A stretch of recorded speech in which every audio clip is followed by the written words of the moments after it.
Assalamu alaikum wa rahmatullahi wa barakatuh. This is Imam Bashir. I'm here with Brother Samuel. He referred to Islam in 10 years ago, like 2000 June. 9 years ago. 9 years ago, alhamdulillah. In June 2012. 2012. And he worked before as a priest from different denominations of Christianity, and he traveled the world preaching Christianity, and finally he made it to Islam. Now he's located in Mecca, and he formed this organization called Muslim Voice for Peace and Reconciliation. I'm here with him today to share with you his story, how he became Muslim. At AMJA Imams Conference in Houston, today is Saturday, 18th of September 2021. So welcome to the short interview. Thank you, You're welcome. Imam Bachir. My name is Samuel, and I was born in Charleston, South Carolina in December 1947. Holy, that's a long time ago. Just after the World War. Yeah, yeah. During the World War. No, the war ended in 1945. 45, yeah. And I was born 2 years later. My father was a pilot, A pilot, okay. and he died as a result of a plane crash when I was 3 months old. And my mother took my two older brothers and my sister back to North Georgia, where she was from. And it was in North Georgia that my mother would take me every Sunday to the First Baptist Church of Jefferson. And that First Baptist Church of Jefferson, after the Sunday service, if I was quiet, if I was well behaved, it was difficult to be well behaved at 3.5 years old. But if I was okay, she would let me go to the library, and in the library, got to pick out a book, children's books. And the book I got many times was called The God of Ibrahim. Ibrahim alayhi salam. She would take me home, she'd put me in her lap, and she would begin reading. Allah, Allah. And she would say, Samy, pay attention. Samy, Samy, listen, look into my eyes. Listen. When you're older, you must pray to the God of Abraham. There's only one God. Wow. And I was taught this by Christian mother. And I think about 100 million Americans were taught this in Sunday school or vacation Bible school when they were children. But they don't know what is Islam. So we need to explain it to them, or we need to behave it in front of them so that they'll ask. Yeah. Now, when my mother sent me to a Christian boarding school, Bob Jones Academy in Greenville, South Carolina. It's a fundamentalist Christian Baptist school. From there, I went to Shelton College in Cape May, New Jersey, a Presbyterian school. From there to Faith Theological Seminary in Philadelphia, Liberty Baptist Theological Seminary in Lynchburg, Virginia, and then California Graduate School of Theology in Glendale, California. So it was a long path of Christian studies, but I'm always remembering the words of my mother. One God. Only, Samy, Samy, you got to pray to the God of Ibrahim. There's only one God. After I was married, my wife and I moved to Washington, D.C., where I headed Christian Solidarity International. It was a human rights organization. And we worked on behalf of religious believers who were in prison around the world. I would organize congressmen and members of the Canadian and British parliaments to travel with me to meet with foreign heads of state. And we'd put pressure on them to release The prisoners. Christians, Jews, and Muslims. Okay. We were very successful. That was which years? This was 1993 Oh, to 93. 1997. Okay. But I was working with the Congress even before that. So So it was from 1977 until 1997, 20 years. Okay, mashallah, 20 years.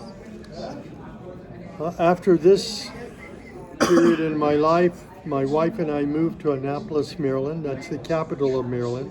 Maryland here, Yeah. by DC. Yeah. And I was appointed chairman of the Democratic Party. I got involved in politics. I mean, at the local level or the local Well, level? this was local and state level. It's the state level, yeah. Okay. And I was very involved in the state government as well as in the local government. Okay. I was elected to the Annapolis City Council, so I was an alderman. And then, but I was lobbying the state all the time Yeah.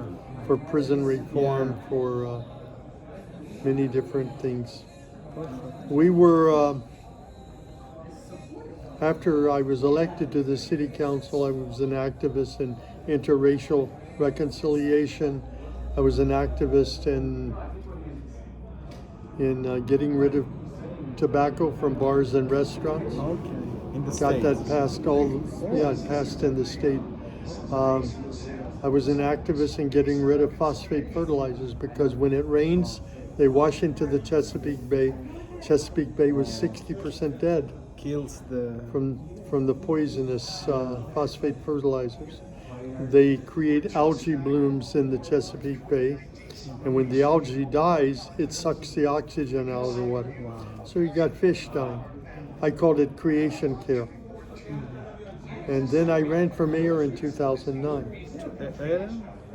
Ran for mayor A mayor. of Annapolis. Okay. I thought if I could be mayor of Annapolis, You made the change. I can make positive change, and also I will get elected governor of Maryland. There's a good chance. Yeah, good chance because you could go. I was very popular in Maryland. Everybody knew me. But I was sitting at home one night alone, and a friend, he said he was a friend, by the name of Chuck phoned me. He said, "Sam, come downtown tonight. We're having a big party. There are 30, 40 people here at Ram's Head Tavern. They want to see you, and they're going to support you for mayor." Wow. Well, I got up and I went downtown. Oh, excited. But what I didn't know was that Chuck had arranged with the bartender to put a glass of Coca-Cola with a shot of vodka in it in front of me. And when that one was empty, he would replace it with another one. So this went on about every 20 to 30 minutes, another glass of Coke and a shot of vodka. So by 10:30, that started at 7 o'clock. By 10:30, I was so drunk I could hardly stand up. And it was my fault. I was picking it up and drinking it. I didn't know that they added, or you knew that. Oh, I knew this. You knew, but That you- was my favorite drink. Oh, okay. Coca-Cola with So vodka. that's why. Okay. So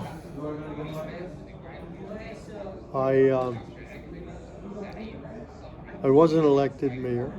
As a matter of fact, at 10:30 that very night, that was a Friday night, Chuck came to me and he said, I was walking around the bar drunk, I was cursing and swearing and touching people inappropriately.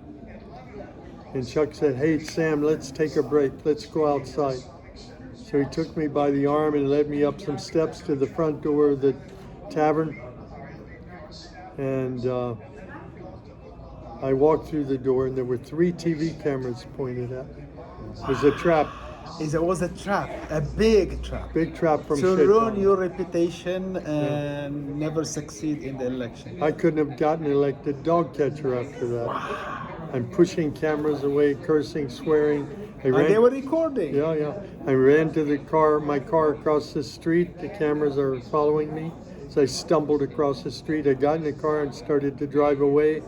I'm swig-swagging back and forth down the street, hitting the curb. And, it was a very bad situation. Very bad experience. Then, that was Friday night. Friday night. On Monday morning, Annapolis police officers came to my house and they're knocking on the door. That was Monday morning. Okay. And inshallah, Alhamdulillah. Okay. So this Yeah. was on Monday morning. The police are there. Yeah. And I opened the door. I knew the police officers.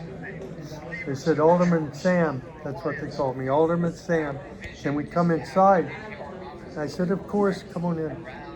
We sat in the living room, and the police said, it's good to see you. We're glad to see you're okay. And but do you remember where you were Friday night? And I said, yeah, I know I was at Ram's Head Tavern. I know I was there. They said, do you remember what you were doing in the bar? I said, I can't remember exactly, but I know it wasn't good. So they tried to help me. They told me, he took a paper out of his pocket, unfolded it, and he said,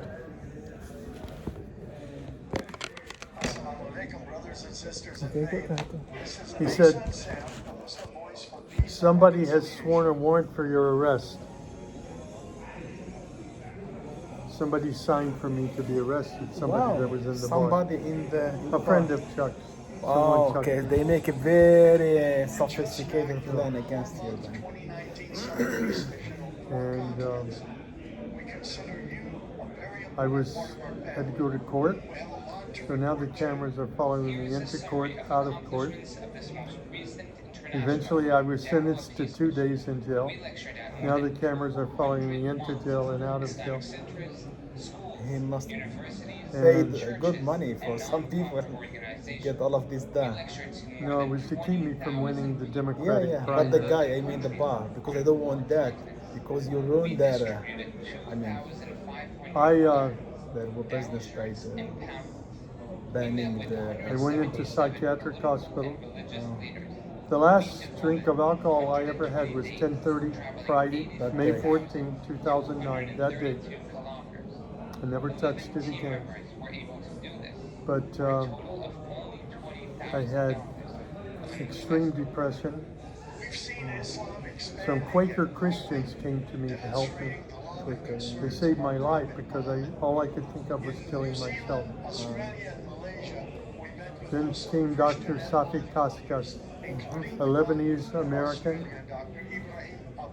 Muslim. He came to me, he says, I hear you're having a hard time. And my house was being repossessed.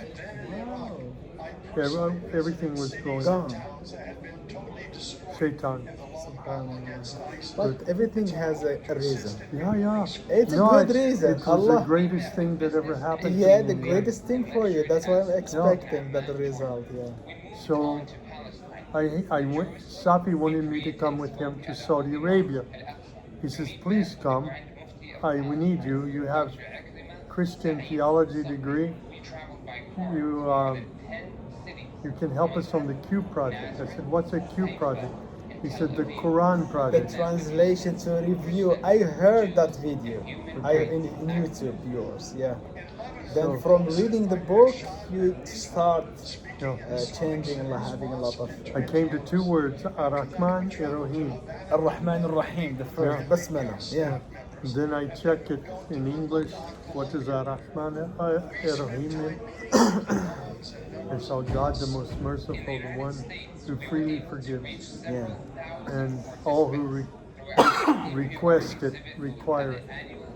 And I had so many sins in my life. Alcohol was just one. There were many.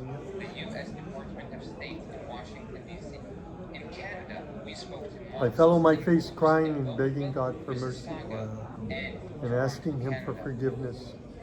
About 6 months passed and I walked down the street to Masjid Taqwa in Jeddah. In Jeddah, okay.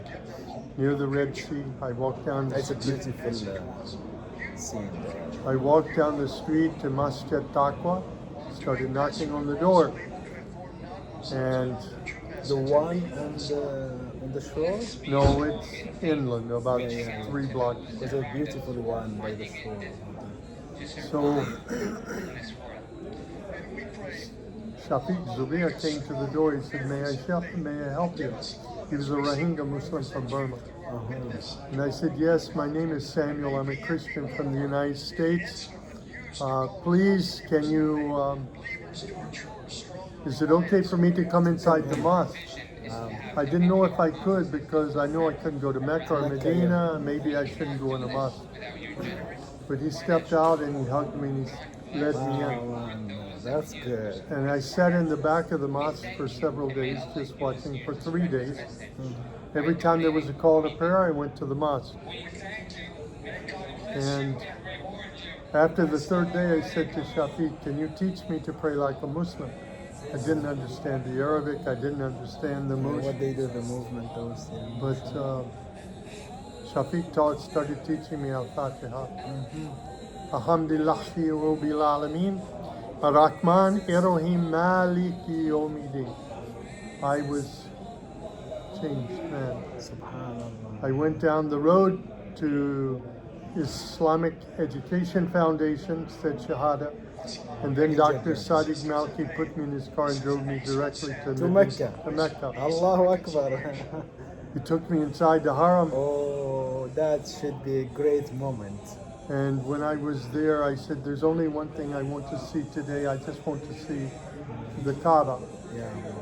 So he took me through 100,000 people weaving in and out, and I get to the opening and I can see the Kaaba. Allah. And again, I fall on my face crying, remembering the words of my mother, Your mother, Samy. Abraham, the father. And I knew that Ibrahim Who and built Ishmael had built this, Yeah. rebuilt this building. And there I am. I realized the words of my mother, Samy, Samy, Samy, you got to pray to the God of Abraham. There's only one God. So my journey to faith was completed. And like It was not easy. no, it Prophet Abraham, he has Muhammad, Muhammad sallallahu alaihi wasallam. peace and blessings be upon him. He said, Jannah is at the feet of our mothers. Yeah. And it certainly was in my case. Yeah. My mother had never heard of Prophet Muhammad. She'd never heard of Quran. Yeah. She lived in a little town in North Georgia, very isolated. But she taught me to be a Muslim. And it says in the Quran, there are amongst the people of the book, Christians and Jews, there are some who are Muslim. Yeah. And we need to look for them because they don't understand what is Islam. They have all kinds of disinformation that's circulated on the news. Especially the news media, yeah. And we need to find them and let them know. So that's what Asa and I are doing. We travel all over the world. We've been in 50 countries. We have more than 3,000 people have said Shahada, including 300 Jews in Palestine during the last year. And we're very excited about the future. We're moving from Mecca to Washington, D.C. So by December, this December. We'll go. Our vision is to open an Islamic center next to the U.S. Congress. And we'll be able from there to share with congressmen, senators, facts about Islam, facts about our Prophet Muhammad. Prophet Muhammad, he was a human rights activist. Medina Declaration. He was civil rights activist, interracial reconciler. His last sermon, white not above a black not. This is incredible. I found out that he was a women's rights activist. He was an animal rights activist. We all know the story of the woman who dipped her shoe in the water. Yeah. She was a prostitute. She gave to a dog, and he said she's going to be in Jannah. And he said even when you slaughter the animals, make sure to sharpen the knife and be merciful. Merciful. Yeah, merciful. He was a prophet of mercy to mankind and to the earth. Yeah. He cared about plants. He was an environmentalist. If you the last day in life, the last breath of yourself, and you have to Go and plant it. yeah. And he was a peacemaker, not a warrior. Yeah. He said, if the enemy attacks you, you can resist. But if the enemy says peace, lower the sword. We've got to show the world our prophet. I took a group of young people. I took Asa and Muhammad and several others to Hiroshima, Japan. Oh, to Japan. And we found ground zero where we Americans dropped the atomic bomb. That one small bomb killed 130,000 people. They were running. 1 second, one moment. They were running for the river. Some of them were just totally evaporated from the heat. But some of them, the heat, their skin was melting off their bodies, and they ran for the river to jump in the water. And they drowned. 130,000 people from that one small bomb. And one nuclear bomb today can kill millions. Now it's more developed now. More developed. And many countries, they have those bombs. So we need to get rid of all these weapons of mass destruction because they're against Islamic principles. They kill innocent people, they destroy crops and animals, and they destroy religious buildings. All of this is against the principles of Islam. So we bowed and prayed at ground zero that God would enable us to create a movement of Muslim young people to stand against weapons of mass destruction. So hopefully we can make a difference in the world, to make it a better place. Inshallah. When we have the goal, the dream is to be like the Prophet Muhammad. Sallallahu Alaihi Wasallam. Yeah, that's the best, way to follow him. Yeah, that's the best way. It's an example of Islam. A model to follow, in those really what we call a civilized way, how to approach. These are indirect ways of dawah. Yeah. And we hope that we can make a difference in the world. Yes, we can, inshallah. Let's keep the dream alive. And move. I think the best thing as what you are doing, to educate a new generation, new youth, to adopt the same way and to keep moving, because it's a generational process. It doesn't come in 1 year or 10 years. It takes time. No, we need to create leadership, Muslim youth leaders. Inshallah, that's my story. That's a great story, by the way. As the Imam earlier, he said every revert has his own story. There is no two, they have the same, subhanAllah. I met one of the young boys, he revert. I told him, what's the main thing caused you to be Muslim? He said, the Hajj. Can you imagine? When I saw people, millions, praying there, that's astonishing. One sister, she reversed maybe in 70s in our area, doctor, she is a doctor at university. She said the main thing, I met one person in the university restaurant, they didn't eat meat. They didn't eat pork. I thought they are vegetarian, but when I asked them, they said, no, we don't eat non-halal meat. We don't eat pork. They said, that's me, I was vegetarian. So I like that. From there, she started also the nations. We have a brother in Australia. He's an Imam, Egyptian. Ale. Ale was during the fires in Australia, in the south of Australia 2 years ago. Oh yeah, millions of koala bears were burned. And he started rescuing koala bears. Many environmentalists, because of his love for the animals, have said Shahada. SubhanAllah. Because the action which counts. Yeah. The action which counts. In the United States, we were able to reach. We need to behave as the Prophet would behave in our time. I remember one of the good stories I'm proud of. One of the brothers, he used to follow our channel, YouTube and Facebook. He said, I saw you giving khutbah and smiling. I said, I like that. Means this person, he is happy. This religion, promote happiness. He said, that's what attracted me. And alhamdulillah, he came, he called me, we did like what we call Zoom meeting. And he came and he did Shahada in the masjid. He's very good now. Memorized Fatiha, recite the Quran very well. Alhamdulillah, he's doing good. Good job. So I will share this video with them. Pray for me that I'll be a good Muslim. Inshallah. And pray for my wife and daughter to come. Inshallah, inshallah. Inshallah. Then you unite here, inshallah, in DC soon. My wife and daughter live in Slovakia. You told me, And I'll see them on Tuesday night. Yeah. and hopefully. Inshallah. That's all. Jazakallah khair. Nice to see you. Isa, how are you doing? Alhamdulillah. And this is Isa, by the way. Assalamu alaikum. This is Brother Isa from Mecca. Yes. Brother My Samuel, son, Jesus. Samuel, he told me, my adopted son, I told him, how you Mashallah. adopted Isa? He said, you know, it doesn't mean the adoption Yeah. American way, but I mean, Alhamdulillah. Isa, Jesus, spiritual Alhamdulillah. adoption. From Mecca, mashallah, he is a Alhamdulillah. helper for Brother Samuel in this Alhamdulillah. organization. So Alhamdulillah. inshallah, may you take the responsibility fully Inshallah. and positively and proactively. Inshallah. بإذن Pray الله. for us, جزاك الله خير إن شاء الله. Jazakumullah khair. Okay, brother Thank Isa. you. Assalamu شكرا. alaikum. جزاك الله خير. Jazakumullah khair. بوركت يا بطل. جزاك الله خير, brother Samuel. May Allah protect you and give you, inshallah, the best what you wished in your Thank you, life thank you. here and in akhirah بإذن الله. And again, I repeat, pray for me that I'll be a good Muslim. Inshallah. So we keep improving every day. Inshallah. To join the Prophet ﷺ in Jannat al-Firdaus. Inshallah. Inshallah. Assalamu alaikum. Jazakumullah khair for being with us in this moment.